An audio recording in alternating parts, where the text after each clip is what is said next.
Good afternoon and thank you for the introduction. It's a privilege over here to speak with all of you, and especially coming from a very exciting presentation just before me by Howard, that the changes in the air. I'm going to be speaking on water for the future.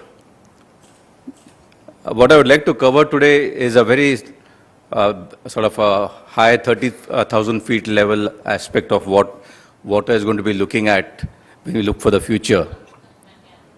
As a quick background, most of us know that when we look at the water resources, almost about 70% of the water is used in agriculture.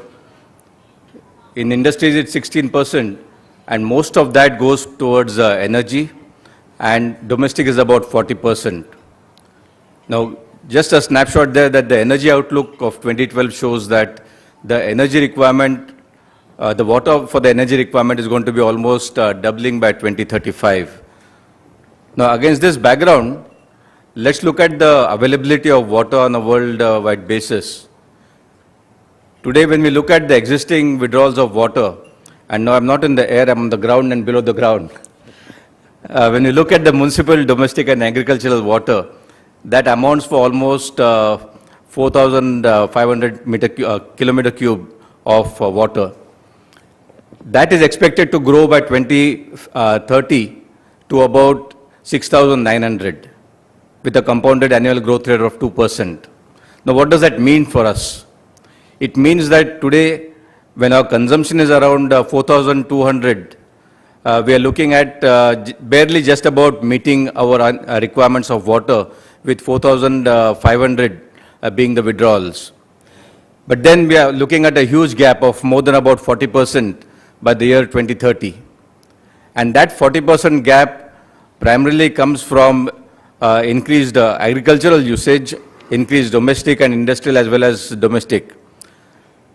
When you look at agriculture per se, as a relative ratio, it is coming down. It's coming down from about 71% as of the current usage to about 65%. But then the industrial usage is going up significantly, and so is the domestic usage. Very quickly, if one were to take a snapshot again, most of the basins have deficits, and there's only very few which have a surplus of water. So what it means is that by 2030, if it's business as usual, we are going to be facing a tremendous shortage of water. And this is based on the research which has been done by the International Food Policy Research Institute. Now let's look at the factors which are affecting the water for the future. The first is, of course, the diminishing freshwater reserves due to environmental pollution. We have lots of fresh water, but the water is not fit for consumptive usages. It's polluted. The problem, it's too dirty. So what we have, it's getting polluted. And in the context of, let's say, the country, quite often the secondary cities are the ones where we find that a lot of water is there, but that is getting polluted. Then when we look at some of the other issues, let's look at climate change impact. Now this again is a very real scenario that a lot of flooding is taking place in many parts of the world. At the same time, there are a lot of droughts in many parts of the world.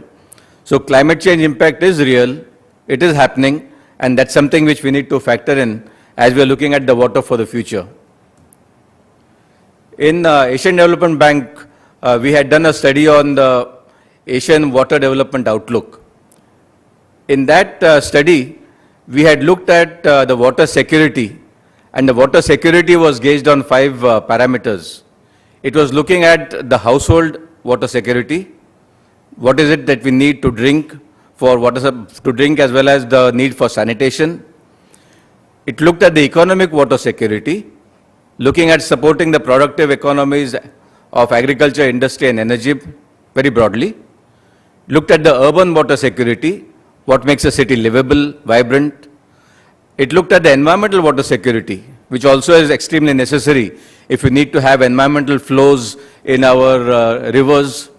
And it also looked more importantly at the resilience to water-related disasters.